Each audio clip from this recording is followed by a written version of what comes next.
ଆମ ଜଗା ଭାରି ବଢ଼ିଆ। ତୁମ୍ଭକୁ କି ଭାବେ ସେବିବି, ଉତ୍ତମ ଦ୍ରବ୍ୟ କିବା ଦେବି। ଦେହ ସହିତେ ଦ୍ରବ୍ୟ ମୋର, ସାଧୁଙ୍କ ଉଚ୍ଛିଷ୍ଟ ବ୍ୟବହାର। ସୁଦୟା କରି ସାଧୁ ଜନେ, ରାଜ ବିଭୂତି ଦୋଷ ମନେ। ସମର୍ପିଛନ୍ତି ମୋର ତହିଁ, ଏତେ ପ୍ରଭୃତ୍ୟ ମୋର ନାହିଁ। କି ଭାବେ କରିବି ସେବନ, ଏ ଦେହ ସାଧୁଙ୍କ ଅଧୀନ। ଯେହ୍ନେ ବାଳକେ ସ୍ନେହ ବହି, ତାତ ଜନନୀ ନ ଦେଇ। ପୁଣି ନ କରନ୍ତି ଗ୍ରହଣ, ଏ ସର୍ବ ତୁମ୍ଭର ଅର୍ପଣ। ତୁମ୍ଭ ପ୍ରତୋଷେ ଶକ୍ୟ ନାହିଁ, ରାଜ ସେବକ ପ୍ରାୟ ହୋଇ। ତାଙ୍କୁ ତାମ୍ବୁଳ ନିଯୋଜନ୍ତି, ମଧ୍ୟରେ ସେବକ ବୋଲାନ୍ତି। ସେ ଅନୁମାନେ ମୋ ବିଚାର, ଯେ କିଛି ଦ୍ରବ୍ୟ ମୋର। ପ୍ରାଣ ତନୟ ଆଦି ଯେତେ, ରାଜ ବିଭୂତି ସହିତେ। ଅପରେ ଚତୁରଙ୍ଗ ବଳ, ସମର୍ପି ଅଛି ମୁଁ ସକଳ। ଏଥେ ମୋ ନାହିଁ ଅଧିକାର, ଦେବେ ବିହିତେ ବ୍ରାହ୍ମଣର। ଯେ ସର୍ବସେନା ଅଧିପତି, ଦଣ୍ଡ ଅଦଣ୍ଡ ରାଜନୀତି। ସକଳ ଲୋକେ ଅଧିକାର, ଏ ସର୍ବ ବେଦ ବିଦଙ୍କର।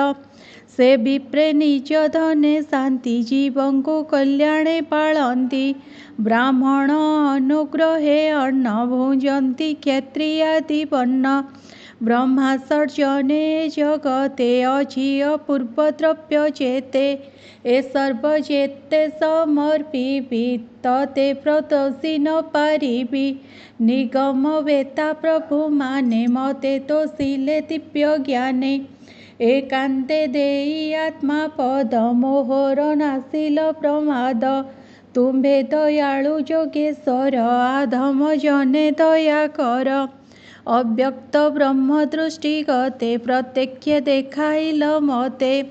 ଅଜ୍ଞାନ ଭାବ ବିନାଶିଲ, ସଂସାର ବନ୍ଧୁ ନିସ୍ତରିଲ।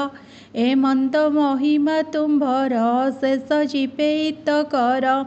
ଏଣୁ ଗୁରୁଙ୍କ ସୁକଲ୍ୟାଣ, ସାଧକ ମୋକ୍ଷର କାରଣ। ଉପାୟ ନାହିଁ ମୋର କିଛି, କେବଳ ଅଞ୍ଜଳି ମୋ ଅଛି। ଏମନ୍ତ ସନକାଦି ଜନେ, ସନ୍ତୋଷ ପୃଥୁର ବଚନେ। ରୂପ ଶୀତଳା ପ୍ରଶଂସିଲେ, ତକ୍ଷଣେ ଅନ୍ତର୍ଧ୍ୟାନ ଗଲେ। ସକଳ ଜନ ଦୃଷ୍ଟି ଧ୍ୟାନେ, ସିଦ୍ଧି ଗମିଲେ ନିଜ ସ୍ଥାନେ। ତଦନ୍ତେ ସେ ପୃଥୁରାଜନ, ମହତ ଗୁଣେ ସେ ପ୍ରଧାନ। ଆଧ୍ୟାତ୍ମ ମାର୍ଗରେ ରହିଲେ, ସେ ଆତ୍ମଜ୍ଞାନେ ପୂର୍ଣ୍ଣ ହେଲେ। ଆତ୍ମାରେ କରି ଅବସ୍ଥିତି, କାଳରେ କର୍ମାଦି କରନ୍ତି। ଯେ ଦେଶ କାଳ ଯଥୋଚିତ, ଯେ ମନ୍ତେ ଅଛଇ ବିହିତ। ସେ ଅନୁସାରେ କର୍ମ କଲେ, ବିପ୍ରଙ୍କୁ ଦାନେ ପ୍ରତୋଷିଲେ। ନିଜ ପରଜା ଗଣରାଇ, ଅତି ଆନନ୍ଦେ ଦୟା ବହି। କହନ୍ତି ଭବ ସିନ୍ଧୁ ପାର, ଅମୃତ ସୁସିକ୍ତ ମଧୁର। ହେ ପୁତ୍ର ସାବଧାନେ ଶୁଣ, ଯେଣେ ହୋଇବ ପରିତ୍ରାଣ। କହିବା ତାହାର ଉପାୟ, ଯେଣେ ଖଣ୍ଡିବ ମୃତ୍ୟୁ ଭୟ। ସକଳେ କୃଷ୍ଣେ ଆଶା କର, ଏ ଘୋର ସଂସାର ନିସ୍ତର। ଯେ କୃଷ୍ଣ ଚରଣେ ସେବନ୍ତି, ଏ ଭବ ଭୟ ନିସ୍ତରନ୍ତି। ଆମ୍ଭର ବାକ୍ୟ ଦୃଢ଼େ କର, ରାଜସ୍ୱ ଭୟ ପରିହର। ରାଜସ୍ୱ ଧନ ଧର୍ମ ଯେତେ, ଆମ୍ଭେ ପାଇଲୁ ତୋଷ ଚିତ୍ତେ। ଏମନ୍ତ ମଧୁର ବଚନେ, ପ୍ରଜାସି କହି ପ୍ରବୋଧନେ। ଅର୍ପଣ କରି କାମ୍ୟ ଫଳ, ନିବୃତ୍ତ ହୋଇଲେ ଭୂପାଳ। ମୁଁ ଆତ୍ମା ପ୍ରକୃତି ରୂପର, ଅଦକ୍ଷ କର୍ମ ମାନଙ୍କର। ଆତ୍ମାଙ୍କୁ ଏମନ୍ତେ ସେ ମଣି, ଗୃହେ ରହିଲେ ନୃପମଣି। ସମ୍ପଦ ପରିପୂର୍ଣ୍ଣେଛନ୍ତି, ଇନ୍ଦ୍ରିୟ ଭୋଗ ନଇଛନ୍ତି। ଛାଡ଼ି ସକଳ ଅହଙ୍କାର, ବିଷୟ ଆଦି ଯେ ବିକାର। କୌଣସି କର୍ମେ ଲିପ୍ତ ନୋହି, ସୂର୍ଯ୍ୟ କିରଣ ପ୍ରାୟ ହୋଇ। ଏ ରୂପେ ଆଧ୍ୟାତ୍ମ ଯୋଗରେ, କର୍ମ ଆଚରନ୍ତି ସଂସାରେ। ତାହାଙ୍କ ଅର୍ଚ୍ଚି ନାମେ ରାଣୀ, ପ୍ରତ୍ୟକ୍ଷେ ଲକ୍ଷ୍ମୀ ଠାକୁରାଣୀ। ପଞ୍ଚତନୟ ତାଙ୍କଠାରେ, ପୃଥୁ ଜନ୍ମାଇଲେ ବେଭାରେ। ଅଜିତ ଅଶ୍ୱ ଧୂମକେଶ, ହର୍ଯ୍ୟକ୍ଷ ଦ୍ରବିଣ ବୃକେଶ। ଏ ପଞ୍ଚତନୟ ତାଙ୍କର ନୃପ ସମାନେ ସୁରବୀର। ଏବେ କହିବା ହେ ପିତୁର ରାଜାଙ୍କ ଯେ ଗୁଣ ପ୍ରଚାର। ଇନ୍ଦ୍ରାଦି 10 ଦିଗପାଳ ଏହାଙ୍କ ଗୁଣେ ସେ ଭୂପାଳ। ସେ ନୃପ ଅଙ୍ଗେ ଏକେ ଏକେ ବସିଲେ ଅବୟବ ଯାକେ। ବସିଲେ ସୁବୃତ୍ତି ଆବରି ଶୁଣବି ଦୂର ହେତୁ କରି। ଜଗତ ପ୍ରତିପାଳିବାରେ ସେ ଜନ୍ମ ଲଭିଲେ ସଂସାରେ। ମନ ବଚନ କାୟ ବୃତ୍ତି ଅତି ସୁନ୍ଦର ଗୁଣ କୀର୍ତ୍ତି। ଯେଣୁ ରଞ୍ଜିତ ଜନ ପ୍ରଜା ତେଣୁ ତାହାଙ୍କ ନାମ ରାଜା। ତା ତୁଲ୍ୟ ନାହିଁ ନୃପବର ସମେଖି ସୋମ ପଟ୍ଟାନ୍ତର।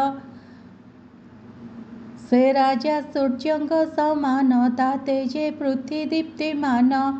କେହି ନ ପାରେ ତେଜ ଧରି ତେଣୁ ସେ ଅଗ୍ନି ସମ ଶରୀ। ରଣେ ଦୁର୍ଜୟ ମହାରାଜା ଏଣୁ ମହେନ୍ଦ୍ର ସମ ତେଜା। ସହିଷ୍ଣୁ ଗୁଣେ ସେ ପୃଥିବୀ ଅଭୀଷ୍ଟ ଦାନେ ସ୍ୱର୍ଗ ଛବି। ଏବେ ହେ ଶୁଣ ନୃପବର କହିବା ଏଥି ପ୍ରତିକାର। ଯେ ମୋକ୍ଷ ସାଧନ ବୁଝିଲ ଅଶେଷ ଜୀବର ଯେ ଭଲ। ଉପାୟ ଅଛଇ ଯେ ଏକ ଭୋ ନୃପ ମନ ବୁଝି ଦେଖ। ତ୍ରିବିଧ କୃଷ୍ଣ ଉପାସନ ରଜ ସାତ୍ୱିକ ତମ ପୁଣ। ତାମସ ଭକ୍ତିର ଲକ୍ଷଣ କହିବା ଏଥିର କାରଣ। ଶ୍ରୀକୃଷ୍ଣ ଚରଣ କମଳେ ଯେ ନାମ ସଂକୀର୍ତ୍ତନ ବେଳେ। ତହିଁ ଯାହାର ନୋହେ ରତି ସେହି ନ କପଟ ଭକତି। ତାହାର ଅନ୍ତର ମଳିନ କାମ କଷାଏ ଅନୁକ୍ଷଣ। ତାମସ ଭକ୍ତ ବୋଲି ତାରେ ନ ତରେ ଭବ ସାଗରେ। କୃଷ୍ଣ ଭଜନେ ହୋଏ ରତି ଆତ୍ମାକୁ ବିଶୁଦ୍ଧ କରନ୍ତି। ଯେ ନିଷ୍ଠା ଶାସ୍ତ୍ର ମାର୍ଗେ କହେ ନିଶ୍ଚୟ ବୁଝ